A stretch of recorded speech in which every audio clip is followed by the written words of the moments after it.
Welcome to the Hair of the Dog podcast. I'm Nicole Begley, and today I'm going to be talking with my good friend and Academy and Elevate coach, Heather Lahtinen, about morning routines. We're sharing what we do, I'm sharing where I struggle, and I'm sharing my biggest issue and biggest downfall when it comes to morning routines. I'm sure you might be able to relate, so stay tuned. Welcome to the Hair of the Dog podcast. If you're a pet photographer ready to make more money and start living a life by your design, you've come to the right place.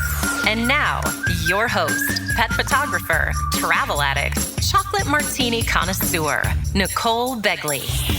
Hey everybody, Nicole here from Hair of the Dog, and I am back with really one of my favorite guests and pretty much starting to become sort of co-host of the show is Heather Lahtinen from the Flourish Academy, also from Hair of the Dog Academy and one of our Elevate coaches. So Heather, welcome back to the podcast. Thank you so much for having me, Nicole. You know, I love working through these episodes with you, and I think that your listeners find them really valuable, or at least that's the feedback I've been getting. Yeah, absolutely. You know, I was going to record this episode today. We're going to be talking a little bit about routines.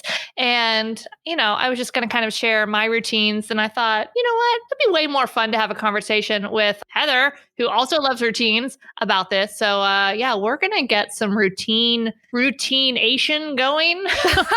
Hey, if you look back, when do you think you caught on to this notion that you should have a routine or that they're important? All right. So here's my whole thing on routines. By nature, I don't like repetitive things. No, you don't. No, you value freedom and flexibility. 100%. And, you know, I can be free to do the same thing, but I get bored. So like, for instance, even in my business, like I love creating processes, but if I had to like execute on the process again and again and again, yeah, no, that's no bueno for me. So routines have been a challenging thing to get together, but that's one hand. The other hand, I mean, I've always had routines. I have like my teeth brush routine, like try to brush your teeth with your left hand instead of your right. If you usually use your right, like no way. When I go to the barn, I have the same routine. When I get in the shower, I have the same routine of how I do my hair. And if I happen to go out of order, then I usually forget something, or I do conditioner before the shampoo, or something goes awry. So, I mean, I live on some routines too. Yeah, some of the benefits of routines, one of the biggest benefit is that you won't forget something. That's right. The whole point, that you do everything that you need to do so you're not forgetting something that's really important. Like, for instance, picking up your children from the bus stop, which I may or may not have done, forgetting them. Oh, we love our children. Of course. I understand. I once had to pick up Colin in kindergarten, so there was no afternoon bus service, so I had to pick him up. And of course, I'm always like, oh my God, I gotta go. So I go flying out of my house, like the school's like 2 miles away. Go flying out, kind of blow through a stop sign, get pulled over. Basically, I can see the school, so my son's waiting there with the teacher, like can see me pulled over down the road. Ends up walking with the teacher back into the building because it took so long. And so then I was really late. So moral of the story, if you're running late to pick up your child, you should still probably stop all the way at that stop sign. Don't speed to pick up your child because it's just going to make you more late. Yeah. And then, of course, you're just like, although I think I did impress the police officer slightly because he pulled me over. And of course, I didn't have my wallet. So I was just like, I just ran down to the car, got in, and just went to go. But he's like, license and registration. I'm like, I don't have my wallet with me. But I'm like, but I know my license number. Like PA, it's not that long. And when it's funny, I, grew up in PA. And so I got my first license there. So I knew that number. And then we moved to Florida for a while. When I came back to PA and got my license again, I had the same number. I'm like, oh, well, look at that. So you could remember it easily. Yeah, so I just rattled that off and he let me go with the warning. Okay, good. Okay, so there is importance in routine here. You and I are both really into personal growth and development. So we read 1,000 books. And in these books, we have read it over and over. I mean, if you've read it once, you have literally read it 1,000 times. The importance of establishing a morning and evening routine. But when I'm talking with people about this, they're like, well, but Heather, I really do not need one more thing to do. Yeah. Or the other big hesitation is I'm not a morning person. And it's like, I can barely get myself out of bed and out the door in whatever time. To which I say, well, you can do the routine whenever you want. Like, it doesn't have to be at 5:30 in the morning. I would not be a happy person getting up at 5:30 in the morning. So I choose to start mine at like 7:30 or really just whenever I get up. That's so funny because I knew we were going to be talking about this today. So I happened to look at my watch when I finished my morning routine today, and it was 7:30 when I was finished. Yeah. So I think I was up around 6 a.m. And I agree with you. I don't think it needs to be 4 a.m. It could be 6, 7, 8. But I will say this, and we can get into this when we talk about the nighttime routine as well. Yeah. People say, well, I'm a night owl. So I stay up really late and I sleep in. I have read several books on sleep, and all of the studies prove that you being an actual night owl, the chances of that are less than 1%. There is 1% of the population that is truly wired differently, but everybody says that they are. Everybody says, no, I've never claimed to be a night owl. No, the people who do say, a lot of people will say, yeah, me either, will say, I'm just a night owl. It's just how I'm wired. And I'm like, well, probably not according to the studies, because sleep is really important. And there are specific chemicals that are released at specific times when you sleep that repair your body, that are very restorative and really, really important. And some of those happen earlier on in the night. In fact, one study said that and I don't know these chemicals. I pretend like I know all about this neuroscience, but I just read a lot of books on it, that there's some chemical that's released around between the times of 10 and midnight, regardless of when you go to sleep. So if you are not sleeping between 10 and midnight, you are not getting the benefits of this chemical. And so it's really important that you get, so if maybe you are in fact a night owl, but chances are you actually aren't, because what is it you're doing at night? Well, and here's the thing. I think why so many creative people tend to feel like they're a night owl is because maybe that's when they're, quote, allowed to be creative, because they don't have other life responsibilities right then. So it's their time to be alone and to have their own time, which, since my family hasn't left me alone in this house since this whole pandemic started 7 months ago. I hear you. I could see how I would maybe stay up till 3 a.m. just so I could be alone. Right. There's no constraints at that time frame. So that's when they do it. But you probably should be getting, one of the benefits of a routine is getting plenty of sleep. Yeah. This is not going to turn into a sleep podcast, but I actually listened to, what's a Joe Rogan podcast a while ago about sleep. So it was like 3 hours and it was fascinating. Yes, it was. You sent it to me. Yes. Yeah. And it was so interesting. And basically, if you don't get enough sleep, you legitimately start to hallucinate and start to you have all these physical manifestations in your body from the lack of sleep that happens pretty quickly. Yeah. And it's very serious. They compare it to being on drugs or like a drunk driver. But the thing is, a lot of people might not take it that far. So they might not be that sleep deprived. Right. But what they don't realize that it is absolutely impacting their performance. Yeah. This might be so slight that they're like, no, I feel fine. Okay, you might feel fine, but it could be impacting your performance. In fact, it probably is. Yeah. And I think that goes with the same where people say, oh, I'm a night owl. The same amount of people that are like, oh, I don't need that much sleep. And I think it was the same amount, 1 or 2% of humans actually don't need 8 hours of sleep. Most of us need at least 7 hours of sleep. How many hours of sleep do you get these days? I need 7. I sometimes fluctuate. I've actually been pretty consistent recently. I'm usually 7.5 hours, sometimes 8, but I fluctuate between 7 and 8.5.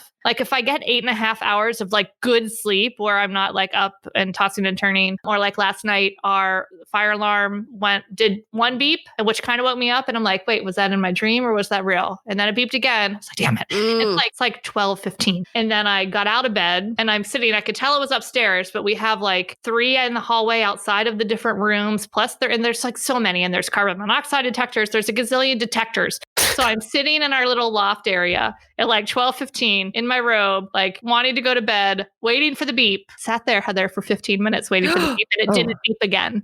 And so then I was like, all right, I'll go back to bed. I got into bed, and then of course I couldn't fall asleep because I'm waiting. I'm like, it's going to beep again. It has to beep again. It hasn't beeped since. It hasn't beeped since. It's now been well over 12 hours. I would change them all. That happened to me the other night too. I would change them all. Yeah, because that's just maddening. Yeah, I'm sitting out there too, and I'm looking. I'm like, I have a little step stool, but we have like 10-foot ceilings. I'm like, I don't think I'm going to be able to reach those little Same. Yeah. beep, beep, beep. And so I'm like, if I have to go out, turn off the alarm, open up the garage, pull out my car so I could get the ladder off the wall. Oh my gosh. In the middle of the night. Yes. Yeah. Right. So thankfully that didn't happen. Okay. But The point anyway, to that is you're getting, back to sleep. you're getting, so I get between 8 and 9 hours consistently. Yeah. 8 and 9 hours. And I'm loving life. Understanding that this is different for people, especially people who have toddlers or say newborns. Like, oh, that's the hardest. Yeah, that's a different season. And by the way, if you do have a newborn or a very small infant, now is probably not the time to look at adjusting your own routine because you're probably just trying to survive. Yeah. Yeah. That was the worst when you like lay down in bed and you're like, I have no idea if I'm going to get 4 hours of sleep or 9 hours of sleep. I just have no clue. Yeah. That time was not for me. Not for me. Okay. So should we start by talking about morning routines? Yeah. Let's do it. You know what? Let's back up a step because again, I don't think anybody wants one more thing to do or add to their list. We need to really get connected with why you need a routine because you could hear us talk about it. You could read about it, but until you understand the benefits truly, you're probably not going to do it. So what if I said to you, instead of looking at this like I need to add things in the morning, what if I said to you, I could help you reduce stress? Would you like less stress? Yeah. I would think everybody would say yes. Would you like more time? Yes. Would you like to feel more in control of your life? Yes. Would you like to achieve your goals faster with more intention? Yeah. Yeah, of course. So that's why you want to start with a morning routine. And we're going to talk about all different variations. I tend to take it to an extreme level. We can talk about how getting started is just really important to make one small change. But another concept I have taught in my productivity course, and Nicole, you will be familiar with this, was this idea of bookending your days. So what that means is that throughout your day, it can feel very out of control. You can feel very reactive to your family, your children, your email, your business, your job, whatever. You're just reacting all day. And at the end of the day, you're exhausted because you don't feel like you accomplish anything. And again, you're just reacting to everything, which means you are not proactively creating the life that you want because you're just putting out fires. So I introduced this concept of bookending your days so that it gives you a sense of control. Take control over what you can control, which means you might not be able to control what happens from say 9 a.m. to 4 p.m. because of the kids or the family or whatever, or your job. But could you take a little bit of control first thing in the morning and last thing in the evening? Because it will leave you feeling differently about yourself and how you are approaching your life. It will give you a boost of self-confidence and self-esteem. And again, you'll feel more focused. You'll feel like you have more time. You'll feel less stressed because you will feel in control even when the middle of the day still feels hectic to you. Yeah, absolutely. And along with that, I feel like one of the biggest benefits of any sort of routine, especially a morning routine, is you're setting your intention for the day. You're not just waking up, which this is actually a bad morning routine habit. I need to change it. And I just need to do it cold turkey and just keep my phone downstairs because I wake up in the morning and I just kind of roll over because bed's comfy. So I look at the news and the cat's laying on me and I just don't want to get out of bed. Bad. Okay, listen, Heather, that is bad. I am freaking out over here. That is absolutely the worst thing on the planet you could do because you just gave your attention away. You gave your very first amount of energy. You gave that power away. It is literally, if there is one thing I could implore people to do, it is to not look at their phone until their routine is done. Now, listen, I don't care if your routine is 5 seconds, you're going to do 1 push-up a day. I don't care. If that's your routine, the phone comes after that. And when I tell you my routine, you're going to die because it's pretty extensive. I literally do not look at my phone, my email, nothing until after that routine is completely done because I know it will shift my attention. Let me ask you this. If you look at the news or your news feed or anything, does it leave you feeling good and hopeful? Here's the thing though. I don't feel like it affects my productivity or mood or outlook. Okay, I will say this. Out of all of the people I know, for you, that is probably true because you have a very even keel personality. So when you telling me that, I would buy it. I'd be like, yeah, you're probably right because I know you personally. But if anybody else said that to me, I'd say flat out you're lying because there are very few people who are emotionally evolved enough to not let that stuff get to them. Yeah. Well, and I know like I'm not reading, I don't know. I just like, for me, I like to know what's going on and I'm total nerd and want to see like the daily updates with this whole pandemic thing because I think epidemiology is cool, even though I'm kind of over it. Right. But like, I don't know. I just like, I read it and I'm like, oh, that's interesting. And yeah, and I do check my email. I'm looking for that dopamine hit, Heather. I know. Well, you've got to find it elsewhere because it will grab you. Then you're not in control because you know that there will be something in your email that you need to respond to. That's called reactive, not proactive. You're waiting for somebody to tell you what to do for the day. Again, I happen to know that you're very focused and you're able to get your list, but not everybody has that capability. No, agreed. And it does help immensely. I would not have been able to do this a year ago because the difference now versus then is I have a team that helps me, and those types of reactive emails that would trigger me or would cause me to be like, oh my gosh, look at all these fires I need to put out, go directly to my team. And then they bring it to me if it needs my attention later in the day. So I've short circuited that step because it's true. I could not have done that. I used to actually, when I used to work, full time elsewhere, I made the huge mistake a couple of times of checking my work email like Sunday night before I go back to work. And then it just puts you in a just funk and you're like, oh, the stuff I have to deal with tomorrow is going to be miserable. Yeah. So then I stopped doing that because I was like, this is not productive. I should enjoy the rest of my weekend. I don't know that most people are able to do that. I think they're looking at their phones and it's making them miserable, even if it's a low level discontent. Right. And they're not recognizing how it's impacting their day. So I'm going to go ahead and make a blanket statement here. And I'm going to say, including you, Nicole, I want everyone, first step in a morning routine is to lose the phone. Like the phone is not part of it. Agreed. And and I know why I need to make that happen is because I will be more productive in the challenges that I have with my morning routine, which I'm happy to talk about, will go away because my challenges become, oh, now I don't have the time. You know why? Because I just wasted half an hour laying in bed looking at my phone. That's right. Even though it didn't affect me mentally per se, it didn't put me in a bad mental space. It did, though, affect my day. I roll right out of bed, get right into my routine. And the funny thing is, if you do that, if you put some space between when you're waking up and your phone, you'll start to find, okay, you have this immediate reaction of like, oh, I need to look at my phone, right? I want to see if anybody... It's like a sugar addiction. You just can't handle it. For sure. Yeah, you can't handle it. It's a drug.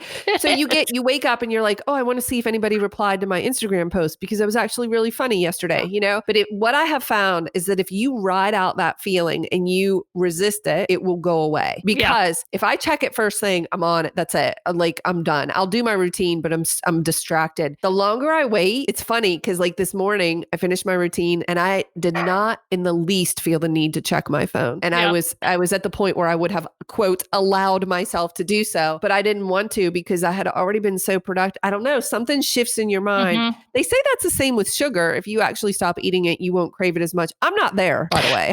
No, I love my sugar. I just stopped at the bakery yesterday because I drove by it and got some amazing macaroons. But that reminds me a lot of actually, I've been doing a little bit of intermittent fasting, meaning that like I don't eat when I first wake up. I usually end up eating breakfast between like 10:30 and 11, sometimes even not till noon. The first day or two, you're like, it's 9 o'clock. I'm like, I'm kind of hungry. And then 15 minutes later, totally passes and you're not hungry at all again until later. It's like this little, conscious brain saying, hey, remember we usually do this right now.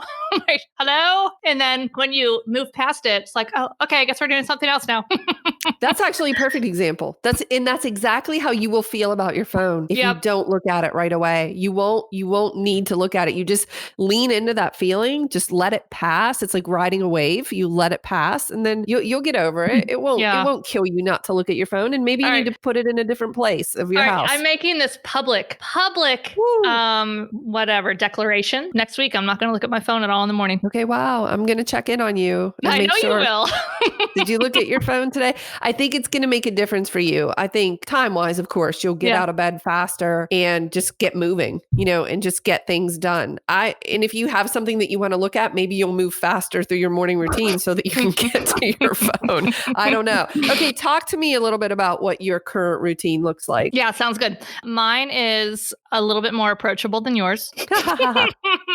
It's meaning it's not quite as involved. Although here's the thing, I want to build mine out a little bit more. Like we said before, I struggle with the same thing again and again. And I know my phone's not helping, but my main routine is these are the things I want to get done in the day. And I have discovered if I don't do them in the morning, they don't happen. So they need to happen in the morning. So hence now they're morning routine because I just know myself. And as soon as I sit down at this desk, done. I'm in. Yes. That's nothing. Yes. Nothing else is happening once I sit down and turn on my computer. So the things I want to do in the morning are, besides like the normal brush our teeth, I want to have a few minutes of reflective meditation time. Doesn't always be 10 minutes. It's not always 15 minutes. Sometimes it is literally 60 seconds. So I have made myself these rules that I will do these every day, but I have made what the minimum requirement is so easy that if I have 5 minutes, I can still do it.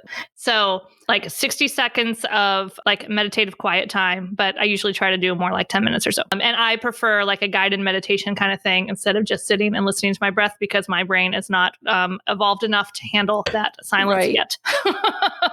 The next thing I do is some sort of exercise. This is not like a 45-minute, workout. My minimum requirement for that is 30 seconds of low forearm plank, like a little 30 something. 30 seconds. That's so the minimum. I'm like, I can, and this is how I needed to frame it for myself though. It's because my brain immediately goes to, oh my gosh, I have all this work, not that I have to do, that I want to do. Right. That I'm excited to get to work because I love what I do. And so then it's like, well, but I have all these things I want to get done today. But I can say, you have 30 seconds. And then it often ends up being into more. It's there's an actual term for this where it's like, instead of saying I have to floss all my teeth, I'm just going to like rip off the floss. And then you're not just going to throw it away. You'll just floss your teeth because you've done the first step. So yeah, so little meditative time, a little bit of some sort of exercise, kind of strength training, something. And the days I go to the barn, that counts sometimes as my barn days. And then I'm trying to learn Italian. So I do at least one Babbel lesson on Italian a day. So those are my main like non-negotiables, those 3 pieces. And then I do try to work in some like affirmation type stuff periodically. Oh, actually there's 4 non-negotiables. I have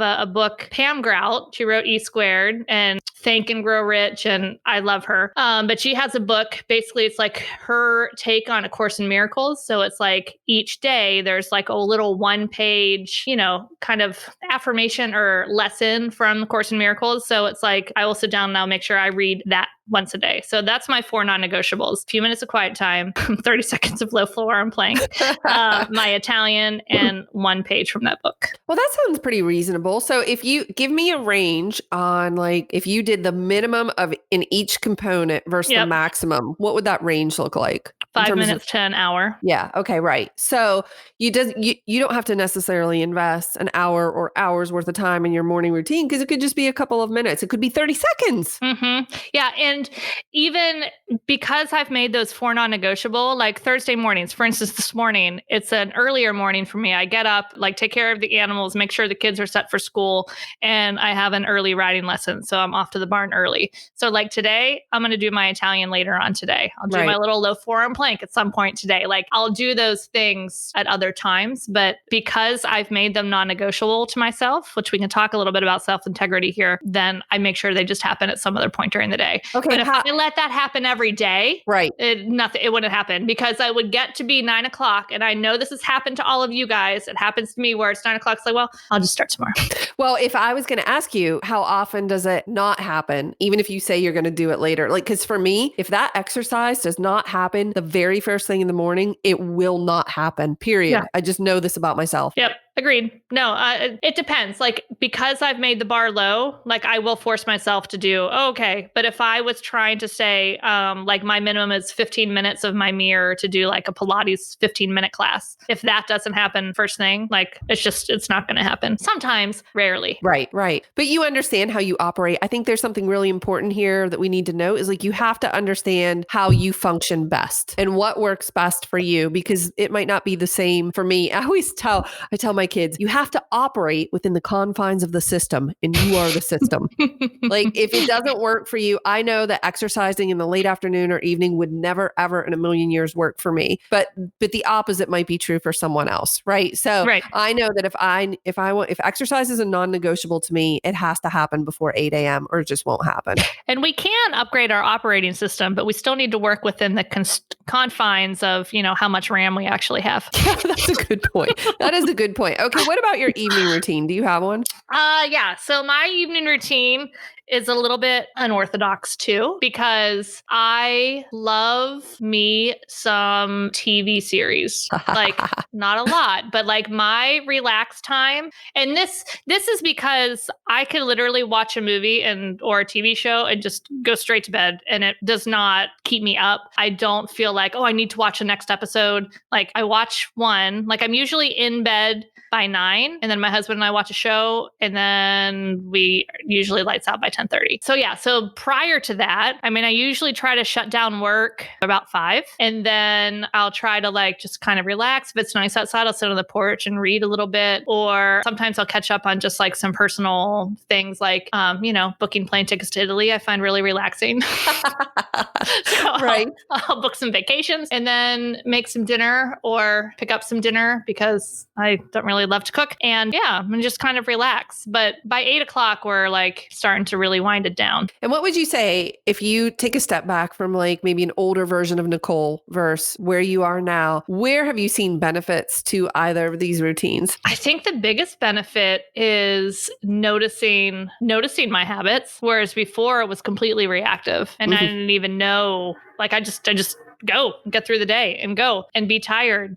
And, before I was working for myself, like, there'd be stressful stuff going on at work. And then like your sleep schedule goes off. I would wake up at 4 a.m, not be able to fall back asleep. And that happens a couple nights in a row. And like, I can live with 6 hours of sleep once, do that a couple of nights in a row and I'm a mess. Yes. So just having that, and I think it's a combination of all the things, like me doing what I'm supposed to be doing now. So like my work stress is very low.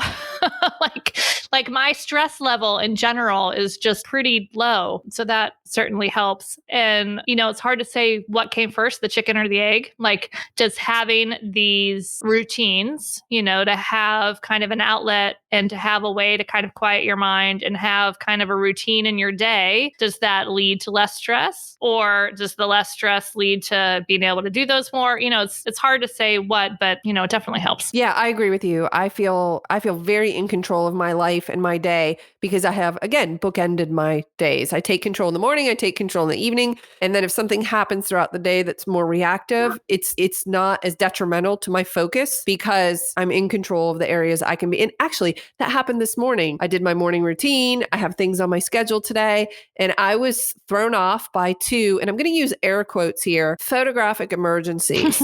Okay, first, all right, you guys, for real. There is no such thing as a photographic emergency unless, and I'm a wedding photographer, unless you're at a wedding and your camera doesn't work, you're going to be fine. Like whatever it is not truly an emergency. Well, anyway, 2 of these things that I helped 2 of my clients with took up my entire morning. And I was not anticipating that today at all. I had other things on my agenda, but I'm still open and flexible. And because I have a different view of time, I don't know if you know this, but I actually own it. I own time. So I don't have any issues with time. And I think that's also because of these routines. So less stress, more intention, more focus, more time, so that when things do get thrown off, because they will, I tend to react better, handle it better than I used to. Like the older version of myself would get really stressed out about that. Like, can't believe this. When am I going to get all this work done? And how am I going to accomplish this?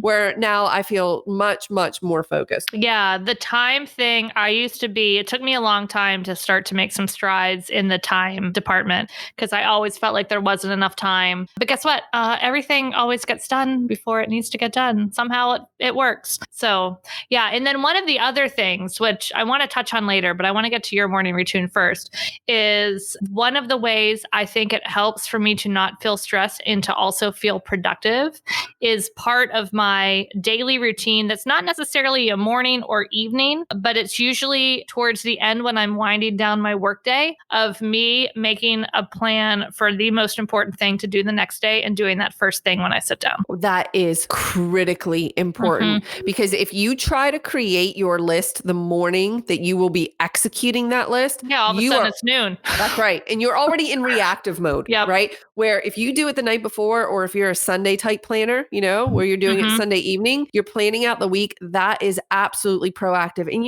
I fall off the wagon. Nicole, I'm not perfect, but when I actually sit down the night before and write my top 3 things for the next day, they almost always get done literally by like 9 a.m. Right? Like how ridiculous. Like just write it down and then it's done. And then, I have an ongoing list of things that I can tackle and that I need to work on. But the 3 most important things are done. And when that's the case, you've just won the day. And if you're winning the day by 9 a.m., you are ultimately winning at life. Agreed. 100%. And I have noticed if I go through a few days where I feel like, oh God, I worked hard today, but I didn't feel like I moved the ball forward. Oh, surprise. I haven't been practicing that. I've just been coming in, sitting down and what needs to happen? Oh my gosh, look at all these things that I need to do, instead of being cognizant of what's the most important thing to focus on here and get that done, which I do daily. But I'm also a Sunday planner. Like Sunday evening, I love to sit down, look at my calendar, grab my little planner, and I just put in my appointments for the week, just so I can have on Sunday night, like just know, okay, Wednesday's totally open. Oh, I've got a ton of calls Tuesday. This is happening, doctor's appointment on Friday, just so like I kind of have a general idea of what the week's going to look like. And at that time, I also look and say what needs to happen this week. So I try to get like my 3 big goals, or if it's like a big complicated something like planning my Unleash Your Style challenge content, that's just the one thing for the week because there's a lot of moving parts to it. So, I just look and figure out what needs to happen by Friday to make me feel like this week was a success and start. Yeah, that's key. That's key. What you just said was, what if I got one thing done this week, where would I feel successful? You could do that on a daily basis too. You could say, what are the 3 things that if I got them done, I would feel awesome. I would feel like I accomplished so much. And I have these, I make lists Sunday night as well for the week, looking at my schedule, planning it out. And then I also have a separate list that I call On My Mind. And it's like a brain dump. It's like things that like are just like really starting to press on me and I probably need to get to. And I'm thinking about doing this or maybe doing that, because that's separate from my goals and my task list, right? There are goals, there are tasks that need to get done, but then there's things like maybe they're bigger projects or something I need to research or explore or understand more. So I keep those separate, but the key is it gets out of your mind and it gets onto paper, and that frees up some of your RAM. Your space is open, available. Yeah, mine's a little bit different. Instead of like the big projects, I do a separate little list on my little yellow paper of all the 5-minute tasks, like the gazillion things, like, oh, I need to call and cancel this. Oh, I need to do this. I'm like all the little household, it's personal, it's business, all the little stuff. And I just write that on this and I just put it in my calendar and I just move it day to day and cross it off as we go. And like none of it, it's not, I don't know. Sometimes you look at like these big long lists, and big long lists don't always work because you feel like I didn't get all that stuff done. So because I've already picked out my most important piece for the day and I know what my big rocks are for the week, and those aren't them, like I don't have this attachment to getting those done. It's just things that I know I need to take care of here, and just like, oh, I have 5 minutes. What can I do? Boom, boom, boom, boom, boom. And I knock some things off. So that frees me up from remembering the minutia stuff, because it's all those little details that make me crazy having to remember them. So that's my outlet for that. I think that's brilliant, because you get it out of your head on paper and then you don't have to remember it in your mind, and you just get them done when they're like bonus items. Yeah, it's exactly what it is, because you're like, ooh, bonus, extra star. Bonus. Yeah. All right, so let's buckle up and talk about your morning routine. Okay, let me start by saying I highly recommend reading The Miracle Morning by Hal Elrod. And I've always had somewhat of a routine, but after I read that book, it just really solidified for me the importance of it. So again, you might be hearing this thinking, okay, yeah, that sounds good.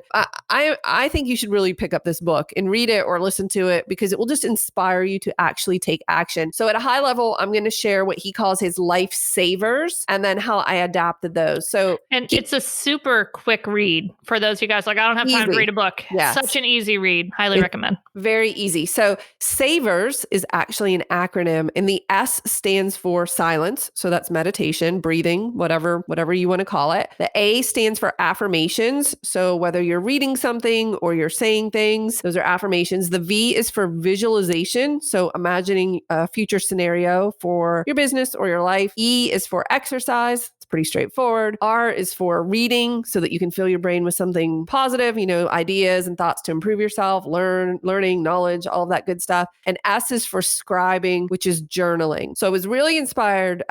Hal's had a lot of medical issues, like very serious medical issues, and his story is inspiring. And I was inspired by the savers. And I thought, I'm going to make a chart. I'm going to do all of these things. It's going to be amazing. Some of them I was already doing, but and maybe this is a good time, Nicole, before I even get into my routine to explain the importance of incremental change. Yes, this is where I've blown up too. I'm like, I read the same book. I'm like, yeah, I'm doing it all. Here I go. It lasted like a day. I'm like, oh, screw that. I don't have time for this. Yeah. And then you just revert back to your old habits because our brain says, change is scary. Change is scary. I don't have the energy to manage this change. Revert. Yeah, it says I need danger. to save my energy. Yeah, it sets off a siren that says danger and it won't allow you to do it. So I highly recommend reading the book and then implementing one or two things on a very small scale. Like Nicole mentioned, maybe something that takes 30 seconds. 30-second exactly. little form. Like, yes. Exercise. Check. I just exercise 30 seconds. Beat that. Yeah. 30 seconds or a minute or whatever. Something very small. Please don't try. I am such an overachiever. I read this and I'm like, I'm going to do it all. And I'm going to do it for hours. I'm going to make all of this happen. So I actually got really into this and then I've backed it off somewhat. So what my current routine looks like is I get up, I have something very small to eat. I exercise, I get ready, I meditate, I read at least, my goal is 5 to 10 pages of a good book of something edifying to my brain, meaning not fiction, but something self-development related. This morning I read 1 page. I just didn't have the attention span or I felt the time to read 5 to 10 pages. So I read 1 page and then I do my affirmations. The one habit I have not been able to get to stick is that of journaling. Mm-hmm. And Agreed. I've tried, Nicole, I've tried to make it simple. And so I'm just going to write down 3 things I'm thankful for. I do gratitude as well, but most times it's often in my head. And it's when I first wake up, I try to immediately think of 3 things I'm grateful for. I actually have a new little journaling prompt that I'm going to try that I feel like, this can actually work a little bit better. And that is future scripting and not necessarily even doing it daily, but like on my Sunday night to write down, like I've done this for year goals. So like the end of the year, it's December 31st, I wake up, this and that, I feel this is what I've accomplished. I'm so thankful for X, Y, Z. And so you're like, transporting yourself into the future to write this little kind of thank you note of what's happened in the past year, to do that for the week. So it's Friday. It's time for happy hour, pouring myself a chocolate martini, reflecting on this awesome week. That's good. Actually, one of my affirmations is about reflection. Yeah. And it says something along the lines of, I will invest time in reflection to gain a deeper perspective of where I need to make some changes. So I think that's great. I want to talk about affirmations for a second. So the exercise part is really simple. Go move your body. I think you should get 30 seconds, guys. That's all it takes, 30 seconds. So I usually do 30 to 40 minutes, 6 days a week. But 30 seconds. A lot more than 30 seconds. Yeah, but you know what I started with? Many years ago, I started with 6 minutes. Yep. Yeah. No, I mean, 6 seriously, minutes. you guys, if you're listening to this, you're like, that's why I started there. And that's why my minimum viable product is 30 seconds, because I take the excuse of I don't have time off the table. By the time my brain gets back with you don't have time, I could have been done. That's so right. I just do it. That's right. Stop arguing with yourself and just do it. Right. Okay. So I exercise. I use 10% Happier for my meditation app. They have various meditations. They have courses. They are fantastic. Usually I aim for a 5-minute guided meditation. Again, I try to read 5 to 10 pages of a book. Some days it's 1 page. Some days it's nothing. I mean, occasionally that does happen. But my affirmations, and I adopted this from Hal's recommendation in the book, The Miracle Morning. I have a page of affirmations that I actually read out loud to myself every single day. And I timed it the other day because I was curious how long it takes. 5 minutes. So if I really feel rushed or like not focused, I'll read half of it, or I'll pick a part to read. But I have it broken down in different categories. Let me give you a few examples. Oh, here's a good one. I have one called Quantum Leap. And I say, to make 2020 my best year ever and take my life to the next level, I must actively brainstorm, get out of my comfort zone, take risks, and take action. I must focus on goals, projects outside of my current realm. realm. So it's one of my affirmations. I have a financial affirmation, goals, exercise, authenticity, family, productivity, rest, reflection. Oh, here's my reflection one. I'm looking at my sheet right now. I say, I will invest time in reflection, gaining a deeper perspective by asking questions like, what am I doing well that I need to acknowledge myself for? What can I be doing better? What am I not even thinking about that I should be? I say that every day to myself. The quality of your life is determined by the quality of the questions asked. And this question, people might get hung up on this one. What am I not even thinking about that I should be? But the thing is, Nicole, you and I do this all the time. I'm not asking me, I'm asking my subconscious. Which has to answer exactly. in some way. I believe that you have all of the answers you need inside of you. And so I'm asking my subconscious that question, because how do I know what I'm not thinking about? I don't, but I believe there's another component inside of me that does. Woo, that's some you might not get the answer right then and there. It might just pop into your brain while you're cooking dinner, while you're taking a walk or something later. And you're like, oh, where'd that come from? That's what it is. Listen to this one. I have one called Overcoming Fear. Fear and worry are a misuse of my intelligence and imagination. I will only think positive, self-affirming, and confidence-inspiring thoughts. My success is inevitable, so there is nothing to fear. I love it. Yeah, that's a pretty good one. Then I have a list. I have a list of things. I'll just give you a few. These are going to sound funny. I use these in the I am format because what you say after that's really powerful. So I say things like, I am clarity. I am a leader. I am an expert. I am a genius, and I apply my wisdom. How about that? I am a success magnet. I am successful. I am an action taker. I am inspired. I am an inspiration. I am unlimited power. And they go on. Okay, so there's a lot of them. I am committed to living every day as the best version of myself. That's one I actually repeat a lot throughout the day. I am committed to living every day as the best version of myself. These affirmations, these morning routines, it will literally change your life. It just doesn't change your life on the first day, which is where I think it's about this creating this habit, which by definition is hard for humans to do, because changing habits, creating habits, our brain wants to revert to what we've always done so much. So I think one of the ways that you can start to overcome that is that incremental change. Start with something really small and tell yourself, like, write down why, write down the benefits of this routine or this one new piece of your routine, so that you can remind yourself, oh no, this is why I'm doing that. I think that is helpful for trying to change those. I do want to talk real quick about affirmations, because affirmations is one that I have not struggled with, but it's not necessarily one that I do consistently, but I know that it's so beneficial and I should. And I was listening to a podcast by Emily Aarons the other day, and she had somebody on and she recommended writing your affirmations as I'm ready, which, let's back up for a second. Your subconscious brain doesn't know negatives. So, and it also doesn't know like what's true and what's not true. It is very literal. So to do the affirmations as I am is just so important. Like, you can't say I will be, like it doesn't, that doesn't compute at the same level that I am does. But when you're doing certain things, like maybe health things, like for instance, my high cholesterol runs in my family. I have not had the high cholesterol yet because I'm ready to have a cholesterol of 97 or less. But I try to tell myself the affirmation is I have a cholesterol of 97 or less. But you can hear that little voice in the back of your head saying, you don't know that you do. Why? But you're just making this up. Yeah, that's not true. You're a liar. Yeah, right. Like totally calling me like out. I'm a millionaire. I am a millionaire. My brain's like, no, you're not. Your brain's like, I looked at your bank. There's not $1 million bucks in there yet. So like by saying I'm ready, like I'm ready to have a cholesterol of 97 or less. I'm ready to have $1 million in my bank account. I'm ready to do this. It's a whole different energy that gets put behind that, because your conscious brain can't say, oh, liar. Be like, oh, well, that does sound nice. So you're able to put all of your energy behind it. So if you struggle with affirmations or with this little voice in your head telling you that that's not true, just try to change the verbiage a little bit. I think this is very solid advice. So I had not heard this before, and I have a couple affirmations that are not entirely true just yet. And so I think switching them to say, I am ready to is actually really helpful and probably beneficial, because what we're trying to do here, and we've talked about this in a bunch of different ways, is we're trying to get our subconscious and our conscious mind to work together instead of against each other.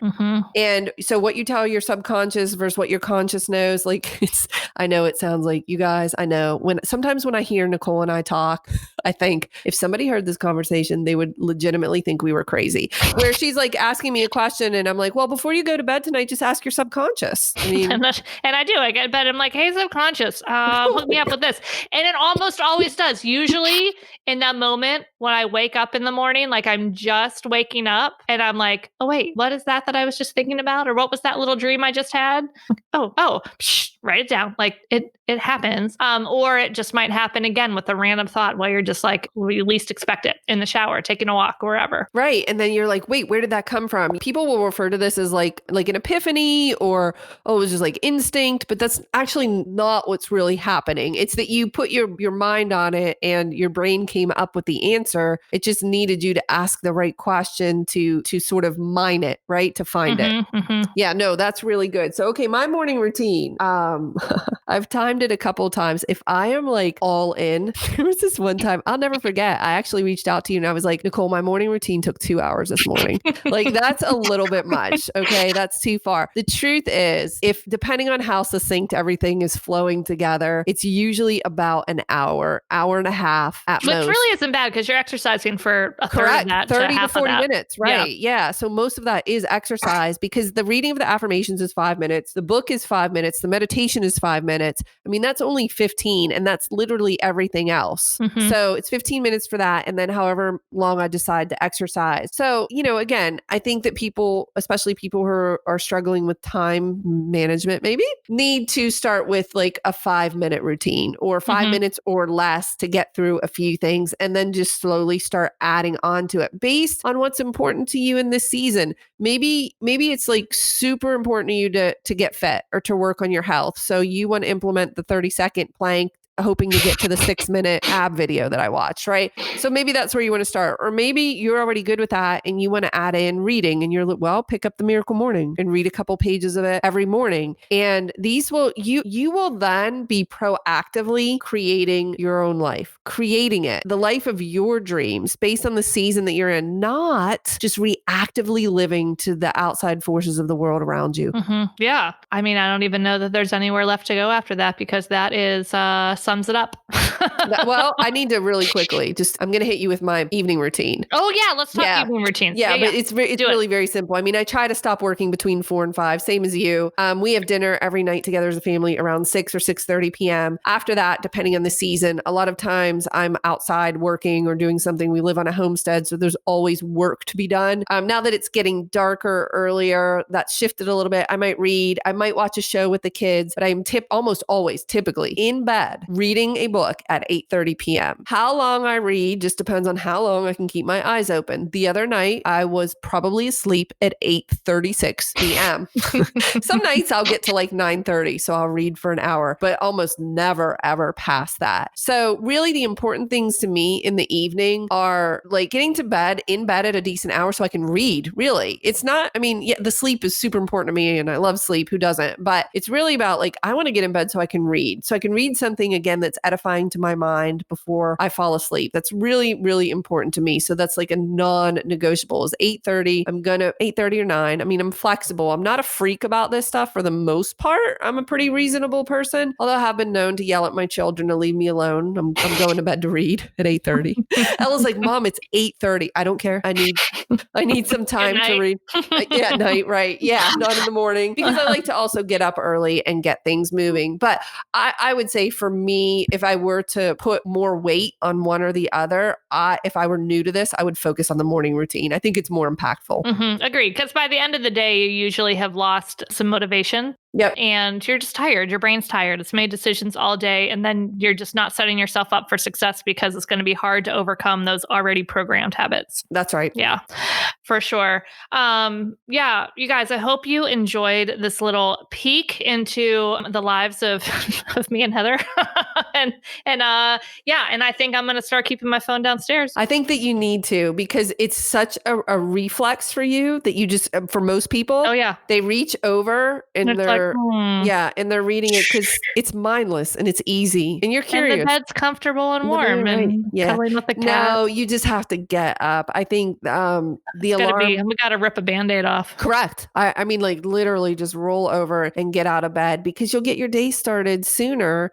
and you'll feel better about it. And you'll just feel more in control. Again, this is not for you, Nicole, but for most people, looking at their phone causes them to feel negative feelings. Yep. And it's not serving them. They're either irritated by something they see, or a friend upset them, or it makes them roll their eyes, or it rarely makes people feel good. Right. So stop doing it. It's stupid. Right. Well, I know I'll feel better when I get up and have my 30-second plank done before, Oh my gosh. before That's 7 o'clock. the funniest thing. 30 seconds. You can give me 30 I do seconds. more than that, but yeah, like it really works for my brain just to say this is all I've committed to. I've just got to do it, because it allows me to keep myself in integrity to doing that. So therefore it just builds on itself, and I can then add harder things. So what I would like to suggest, just because what you just said popped in my mind, let's come back with another episode all about integrity, the importance of integrity. I love it. We'll definitely do that. Thanks so much, everybody, for joining us. Let us know your morning routine. I would love to know what your morning routine is. Just go ahead and let us know in the Hair of the Dog Facebook group. It's hairofthedogacademy.com/FB group if you want to join us there. And otherwise, we'll see you next week. Heather, let us know where people can find you. Of course, they can find you in the Hair of the Dog Academy and as one of our Elevate coaches in the Hair of the Dog Elevate program, but where else can they find you? Absolutely. You can find me at flourish.academy on the interwebs. You can follow me on Instagram at Flourish Academy. And we also have a free private Facebook group. You can look up the FA community group. Primarily, I focus on wedding and portrait photographers, helping them learn their craft and grow their business. Awesome. Thanks so much, Heather. We will talk to you all soon. Thanks for listening to this episode of Hair of the Dog podcast. If you enjoyed this show, please take a minute to leave a review. And while you're there, don't forget to subscribe so you don't miss our upcoming episodes. One last thing, if you are ready to dive into more resources, head over to our website at www.hairofthedogacademy.com. Thanks for being a part of this pet photography community.